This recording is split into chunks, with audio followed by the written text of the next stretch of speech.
Is Washington's defense good enough to get them to the college football playoff? We're going to break it all down right here on Locked On Huskies. You are Locked On Huskies, your daily podcast on the Washington Huskies, part of the Locked On Podcast Network, your team every day.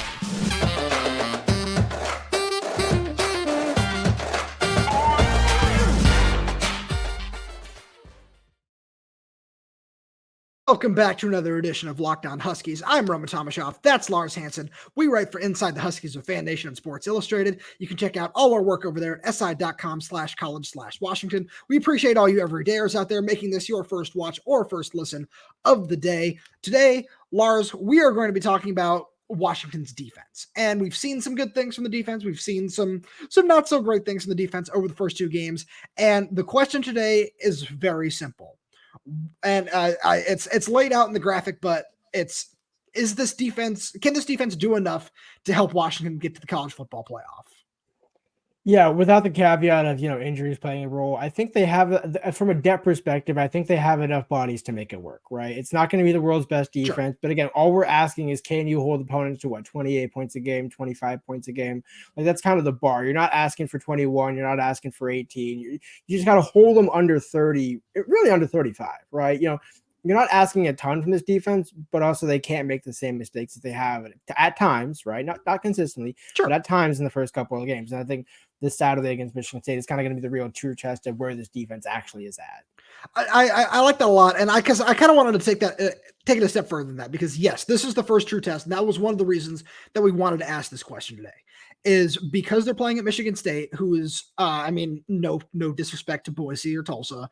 It's a competent Power 5 offense. It's going to be a little bit above what we've seen this defense be tested with through the first two games. But taking it a step further than that, as we were, sitting together at in the media room today, we were going through some of the other Pac-12 offenses that they're going to have to face. USC, Oregon State isn't necessarily in the same category, but they're still a really good offense, especially when it comes to their offensive line running the ball. Arizona throws the ball all over the yard. They're really talented in that regard. There are going to be some good offenses that the Huskies are going to have to face this year. And so the question is, can this defense really, and it's just that, can it just do enough? And I feel like we're knocking the defense when we say that, or it might sound that way to a certain extent, but we're not. It's just, that's the question, because we know this offense is going to be there. And the question is, will the defense do enough to get by? Right. And I think, when you look at it, a lot of, we saw it against Boise State with Taylor Green. It's the running quarterback element really that Washington struggles more with, because I think from a secondary perspective, yes, Elijah Jackson still in his true first season at cornerback, Devon Banks, healthy, not healthy. I think he's still serviceable, and K-Fab has obviously stepped up in Ace's spot. But I think, the guys are there, right? It's just a matter of, can you figure it out when DJ Uiagalelei has to scramble, scramble in Corvallis, those sort of things, when you're down in Corvallis and scrambling, and because it's those late games, the game against Cal, where it's a close game and it really shouldn't be. You have to find ways to not let the quarterback hurt you in more than one way. Because I think from a pass defense perspective, they're fine. Is Eddie going to be the spy? Is Alfonso going to be the spy? Will there be a spy? Because we haven't really seen that. Right, I guess. Well, is Jabbar Muhammad that spy coming from the far side, blitzing off that sort of thing? That I would not like to see personally, because he's just been so good in coverage. Exactly. So I think the answer that we're saying is that the bodies are there. How they execute it will be the determination. Right. We haven't seen it yet, so we can't speculate because we haven't seen it. Right. And then, like that, and the question, because for all our YouTube viewers out there, you can see kind of what the plan is to talk about today, because we're going to talk a little bit about the run game. We're going to talk a little about the pass rush heading home. And I like that you referenced the Cal game, because that's one thing where the offense wasn't necessarily all there that day, only scored 28 points against, very well-coached defense with, everything that Justin Wilcox likes to do. But when they were asked to on the final drive, they got a couple of sacks. Jeremiah Martin got home. Bralen Trice got home. And they were able to put a big hit on the quarterback when they needed to just kind of step up and make a play. And that's something where we just haven't seen that test yet. So it's something where we still really don't have an answer to it. So I was going to say same thing with the Oregon game, when Alex Cook had to be the one to come up and stop Bo Nix on third down, because otherwise he was going to run right in again. So I think it took them 2.5 quarters to figure that out. Now, again, Bo was still able to scramble and do a significant amount of damage, but it's those key plays. And when you look at the secondary, is Dom Hampton going to be the one laying the lumber in that hit in that scenario? Is it Cam Fabiculanen? I mean, I think Asa, we might feel comfortable doing that, but his health being what it is, for this weekend specifically, Sure. Maybe he won't be that guy, but at some point somebody's got to step. I mean, Dom Hampton is kind of that guy where you would expect him to come down and lay the lumber. That would be that would be my ideal spot if it's not going to be a linebacker. And it's a bit of a tangent here, but it's something that, fans always kind of questioned under Chris Peterson. It's where it's, I want to reward players for how they play in practice. But there are people who just, and this is really the whole discussion, is when the lights are on, shout out to my light right here. And when the lights are on, when it's late in the fourth quarter, is somebody going to step up and make a big play where maybe, it's out of structure, it's off script, whatever you want to call it, is that person going to be there? And that's something, we've seen from Bralen Trice in the past. It's something we've seen from, Cam Fabiculanen through the first couple of weeks. It's, they need me to come up and make a play right now. I'm going to do that. And so it's something where, is that going to continue? And is that something we're going to see when, you have to face a top 5 offense in college football in USC, or top 10 offense in college football in Oregon? That's something that is going to be on the schedule. And again, that's why I want to talk about it, because this is the first real test of that. Right. Well, actually, almost to your point, that Bralen, you can still say it. Bralen Trice. Here's the thing, but that you hit the nail on the head, but for the opposite reason, because against USC, against Oregon, Bralen Trice is going to get double and possibly in triple team. So It has to be Zion on the other side, Sakai on the other side, Voy on the other side. Somebody else has to be the one providing it. Because yes, we all know how good of an edge Bralen Trice is, both in run and pass and even in coverage, but he can't be the only one. And I think, same thing at the linebackers with Eddie, where we've seen him in coverage, but somebody else has to also be serviceable. Carson Bruner's interception, while it does count, also doesn't really count because that was a gift. So I think of the 3, you're looking at one player per position, Jabbar in the secondary. Right.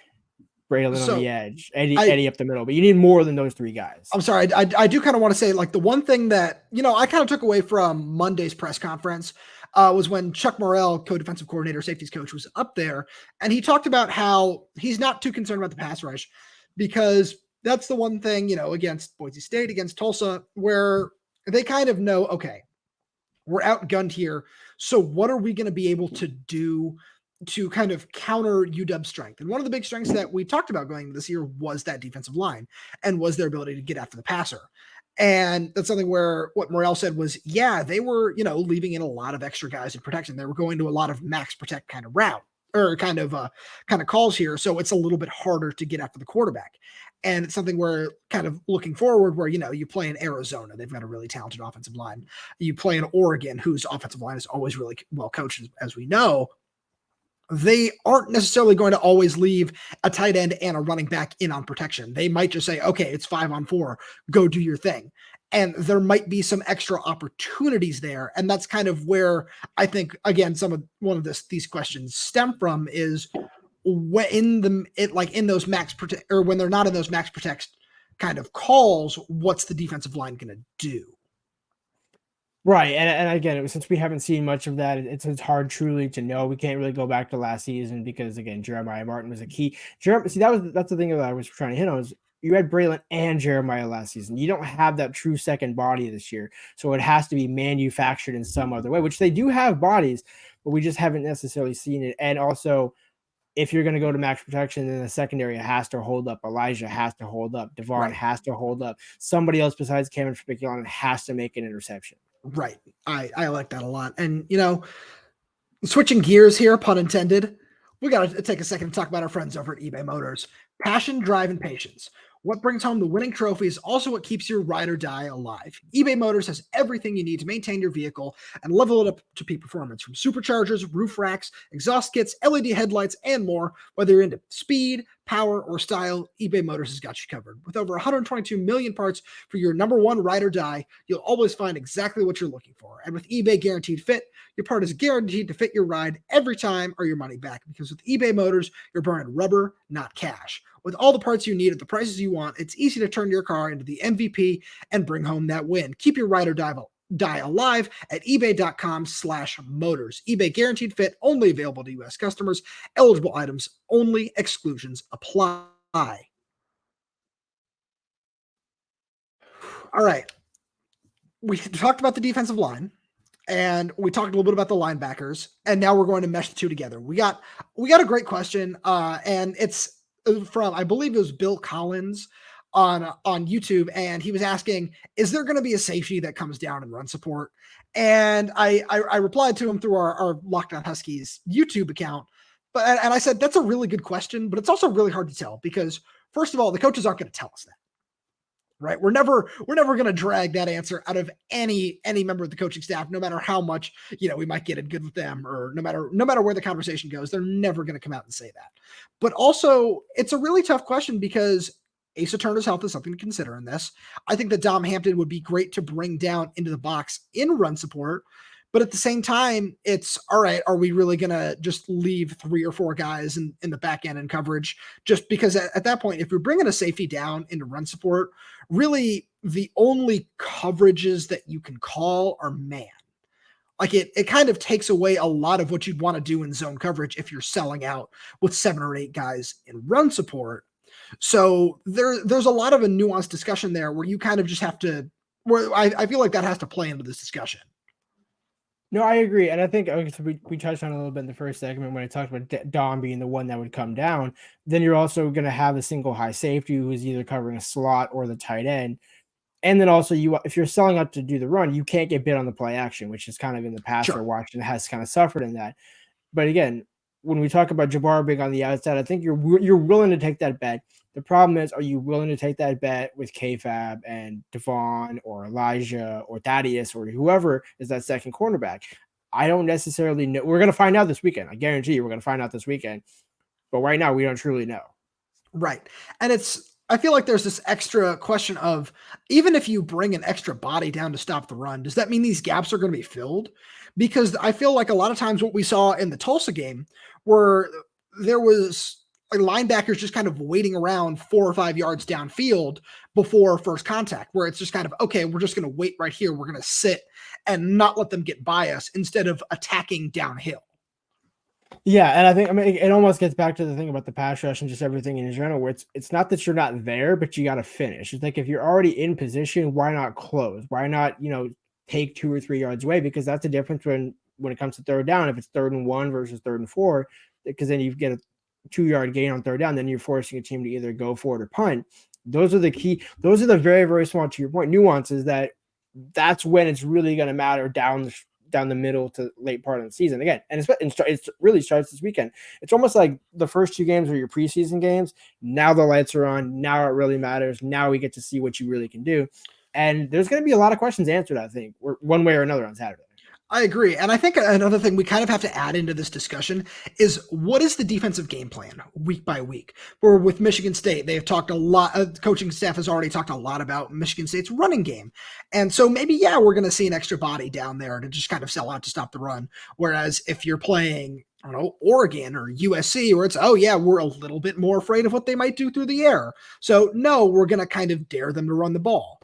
So I feel like that has to play a lot into this discussion where, against Boise State, against Tulsa, it's a little bit more of a question of, okay, we know that we're just more talented. So it's all right. We want to work on this. We want to work on that. Whereas you get into these Power 5 matchups, it's okay. Michigan State's really good at running the ball. We want to take that away. Or we can look a couple weeks down the road at Oregon. Oregon's really good at throwing the ball. Yeah, they're really good at running the ball too, but they're really, really good at throwing the ball, and that's what we're more concerned about. So that's what we're going to work our hardest to take away. That has to play so much into this discussion too. Of this, I don't know. I really don't want to use the term bend don't break here, because that's not what I'm going for. It's just, what are we more willing to allow? I think is what the defensive staff is the question they'll be asking themselves. Well, as I mentioned with the Cal game last year, Jaden Ott, that's one that's going to burn you. So I think if you're looking at, for Cal, for example, it's going to be Jaden Ott. You're willing to have that bet with Jabbar on the outside and the receivers going against Washington secondary, then you are having Jaden Ott run for 180 and 3 touchdowns. It's like, okay, we can't let that be the reason we lose. Yes. If he gets it, we saw it against Tulsa where they had 168 net rushing yards, but no touchdowns. So it's like, you're willing to give up that, again, as you said, you're willing to give up a little bit of ground to not lose the farm, right? You're not giving up a touchdown, You're willing to give them. It's almost like what Washington used to do against Washington State in the Apple Cup. You know the yards are going to come. You know the pass, but you can't get the actual explosive and touchdown plays. Right. So I think that starts kind of with Michigan State, where it's like, okay, Noah Kim, pretty decent passer, sure, two-headed running back with Jalen Berger and Noah Carter. Yeah, Noah Carter. Yeah, the transfer from UConn. So it's like, okay, but when you look at Michigan's offense, it really is that old-fashioned run to set up the pass. So if you can stop the run and force them one-dimensional, that's where it's really going to come into play. And I think Washington, again, as we said, they have the players to do it, but again, it's just a matter of executing it when it actually matters. Right. And that's where that's where it's, I feel like that's another reason I feel like I keep going back to this but that's another reason we posed this question today, because these are all questions that we haven't really had to think about just yet. And now going into this matchup with Michigan State, going into just this more talented opponent with more, because against especially Tulsa, it's, and I keep having to go back to this. I don't mean any disrespect when I say this, but it's okay. We're not concerned about this, like you out talenting us when the Washington defense is on the field for the most part. So it's all right. We need to make sure we're technically sound. And I feel like that's a sentiment that was echoed by a lot of the players, where it's the thing that they echoed a lot through the first couple of weeks was being schematically sound and that's a big reason why a lot of teams don't kind of open up with that Alabama, Texas type matchup, where it's okay, before we do that, we want to make sure that we are schematically sound, that we are feeling good about ourselves when we play somebody else before we get into a matchup like that. And I think that that's something where we're going to kind of see that put to the test against Michigan State. And real quickly here, I just remind everybody that college football season is here. And this season, Locked On is kicking up our covers with Locked On College Football Kickoff Live. Each Friday, Locked On will go live from 11 a.m. to 1 p.m. Eastern on every Locked On College YouTube channel. College Football Kickoff Live will cover playoff implications, conference rivalry games, and go in depth like only Locked On can, including insight and analysis from our stable of Locked On College hosts covering their team every day. Find Locked On College Football Kickoff Live every Friday from 11 a.m. to 1 p.m. Eastern on any Locked On College YouTube channel, so you can find it right here on Locked On Huskies. You won't want to miss it.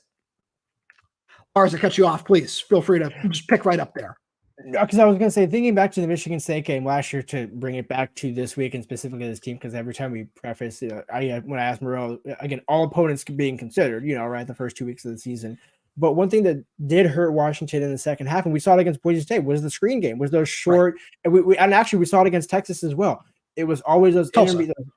No. But going back to the bowl game, and yes. Where that's how Quinn Ewers got the first touchdown, was that simple dink, and then you have the running back skirt off for 40 plus or whatever it was. Sure. We saw it last year with Jalen Berger a little bit, and we saw it against Tulsa with Ashton Genty, where it's like he breaks off a 50-yarder, 40. That was Boise State, yeah. Right, so we've seen them be susceptible to that, and so it's like if your secondary is able to keep everything deep, but then your front four and your linebackers aren't able to protect that middle and intermediate routes, that's where Washington's gotten hurt. So I think even if they can stop the run, that still doesn't necessarily solve all their problems, because that's where Washington's gotten burned, is those kind of open space areas. Right. And I think that kind of leads back into what I was saying about being schematically sound, where that's where we see those breakdowns happen, where the eye discipline isn't there. And there are other things where it's, I was following the play action and I didn't even notice everybody's slipping out this way, or I had my eyes firmly just on the quarterback, and instead of saying, my assignment was the running back, or my assignment was to just kind of sit and stay home and wait for somebody to maybe leak out. That's what we wanted to kind of see happen, and they did a little bit of a better job against Tulsa, but they still got burned on that a couple of times. Exactly, and going into this weekend against Michigan State, the players are already better on their sideline. So it's like, okay, you didn't get burned too many times, but you did get burned enough. And now if those 3 become 9 or 12 or even 6, it's like you could easily see 3 touchdowns right there, and all of a sudden, boom, you're back to a close game. I like that a lot. And I think that kind of leads into our next discussion nicely. So real quickly here, it's time for a brand new sponsor. And I'm very excited to talk about people over at Jase Medical, because everyone should be empowered to care for themselves and their loved ones during the unexpected. That's why Jase Medical offers the Jase Case. The Jase Case provides 5 life-saving life-saving antibiotics for emergency use and gives you a peace of mind so that you are not just hoping that you have access to medication in an emergency. Jase Medical makes sure you have the medication in hand. Jase Medical is simple. They handle everything from the online evaluation to licensed pharmacy medication delivery and ongoing consultation and care. Don't get caught unprepared. Save more than $360 by getting these life-saving antibiotics with Jase Medical, plus an additional $20 off by using code LOCKDOWN at checkout at jasemedical.com. That's JASE medical.com with the promo code LOCKEDON. And now it's on to the pass rush. I love talking about the pass rush because, and I think that this just kind of comes from my love of Vita Vea, who was just like my number one all-time favorite player to watch in a Husky uniform. John Ross being a very close second because he was just such an unbelievable mismatch. But there was no greater mismatch than Vita Vea.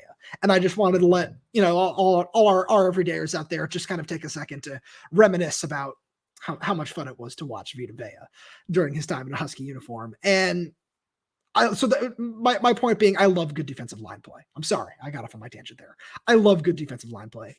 And that's something where we've seen some solid defensive line play so far, but with only, and I know I said this last week, 3 real sacks with the Voitanufi one. There's even a little shot at him in one of the press conferences. But yeah, that was what it was. I can't remember who said it in one of the pressers we've had over the last couple of days. But when is the pass rush going to hit home? And is this the game where we see that? Yeah, I mean, well, there's certainly one person that's certainly healthy and one other one that, if healthy, would love to have some extra motivation in this game. That's Javon Parker. And I think that could be where, anytime sack, probably. Hey, you hit last week. You should throw it out into the world now. One of those sort of, that's what we're doing right here. I think Javon, we talked to him today. We talked to him on Tuesday. Story up will be on Inside the Huskies about, him and his brother returning to the state of Michigan.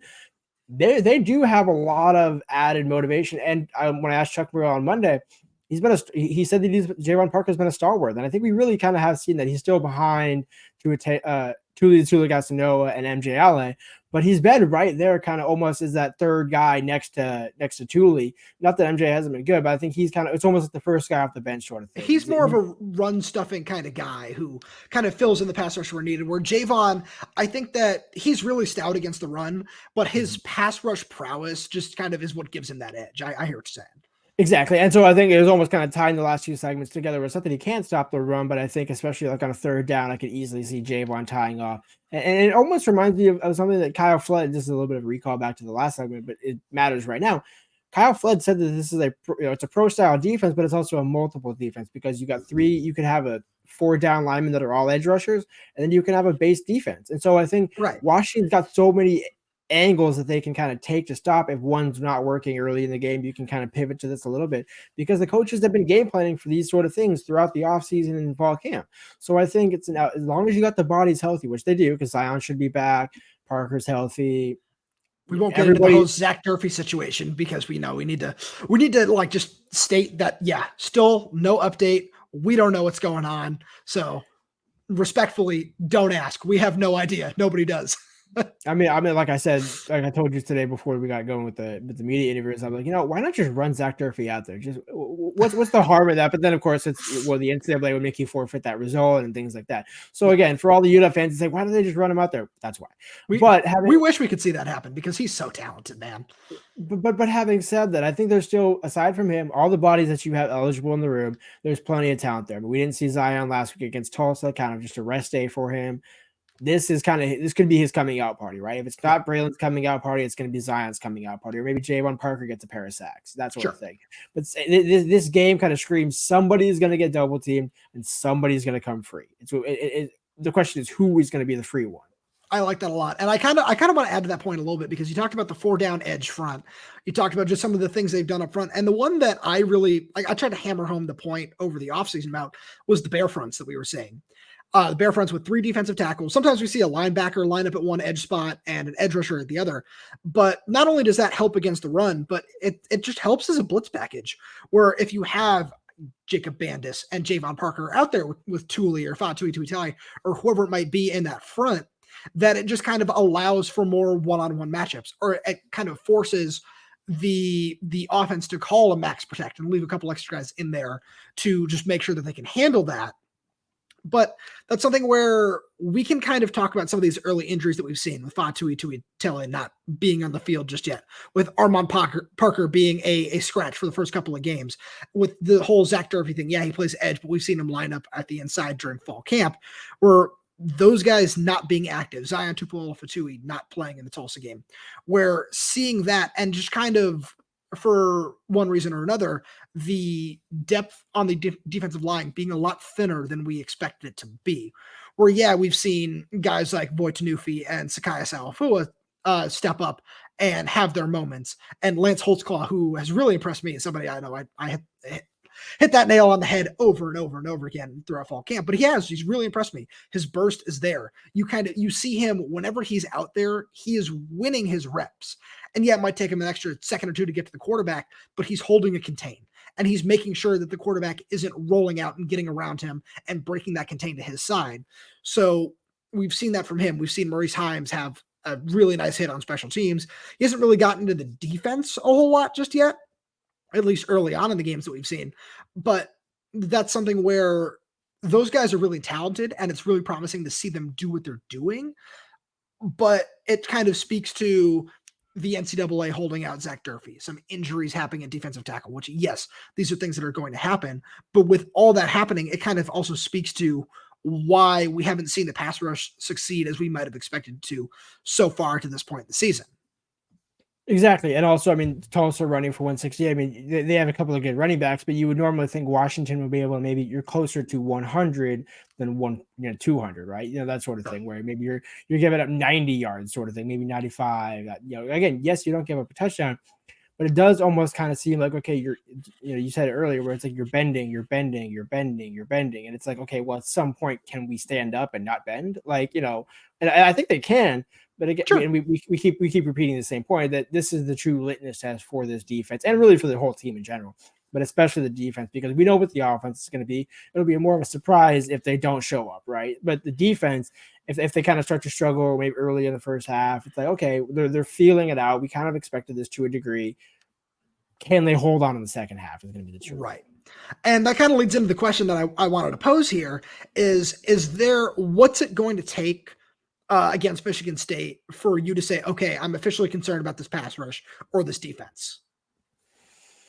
I think I don't know. I would say for the game itself, go if you're by halftime and you only have one or two pressures and you're losing that line of scrimmage battle. I think that to answer your question, that's where it's at. That you have to win the line of scrimmage battle, whether you're getting home or not. You have to disrupt Noah Kim, Michigan State starting quarterback. You have to be able to get off the field on third down, both against the run and the pass, right? Not necessarily every drive, right? You're willing to give up a couple of third downs, but you still, at the end of the day, you can't allow 6. You can give up 3, but you can't allow 6. So if you're finding ways to do that in the first half, that'll at least set you up in the second half to say, okay, now not that we have to hold on, but you're at least going in with the edge that you didn't have to start the game.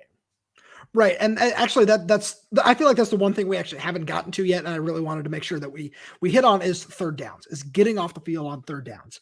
I just remember, especially heading into the Washington-Oregon matchup last year, that was the biggest thing. It's who is going to win on third down. Like, which defense is going to have 1 or 2 extra stops on third downs? Because that's something where so far it's been okay. I wouldn't want to say that like the defense has been awesome at getting off the field on third down, but they haven't been bad either. Right. So it's right. All right. Well, who's going to win that battle? Exactly. But again, when you're looking at if you were doing okay against Boise State and Tulsa, are you excited to go against Michigan State in that? But then also maybe you play up to the challenge and you say, hey, finally put it all together. Almost like, sure. With the offense, certain play, like Dylan Johnson, is this a game where he finally shows what he can do all together after a rest week?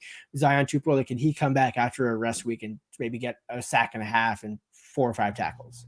No, I like that point a lot, because that's really, and I know I've said that a lot over the course of the show. People in the comments are going to say, all right, you kept agreeing with him. You kept agreeing with him. Well, yeah, because those are the questions. These are all the questions that are going to be asked. And it's not, it kind of is that, are they going to show up this week? And it's something where if they come out and let's say Michigan State kind of lays an egg early, like they did last year on the offensive side. That's really the last thing I wanted to pose here before we start to wrap up is does that, if Michigan State kind of comes out as flat as they did in 2022, and we know they didn't have Jaden Reed, and there were some other questions about Peyton Thorne at quarterback, who does that say more about, or does it just kind of depend on the flow of the game at that point? Well, I think it answers our initial question of can the defense live up to just being good enough, right? Because if you're able to repeat that same thing again, because again, yes, I think Noah Kim is a better quarterback than Peyton Thorne. So if you're still going into halftime without a touchdown allowed or 28-10, that sort of thing, I think you take that. But Sure. if it's 21-17, now you're like, ooh, okay, now I got questions about the offense and the defense. Now we're in a little bit more of a pinch. I think that is a great point, Lars Hanson, like you always do make here on Inside the Huskies, or excuse me, on Locked On Huskies. You can check out the rest of our work at Inside the Huskies. And you can find that link at si.com/Collins/Washington. All you everydayers out there, as always, we really do appreciate you tuning in every day and making this your first watch, your first listen of the day. And make sure you continue to subscribe to us on YouTube, Apple Podcasts, Spotify, wherever you get your podcasts. We're on there. Leave us a 5-star review. Make sure you check out our collaboration where I'm going to be appearing on Locked On Spartans as well. So you might see that on this channel as well as, a crossover. Stay tuned for that. And, until then, we will talk to you tomorrow.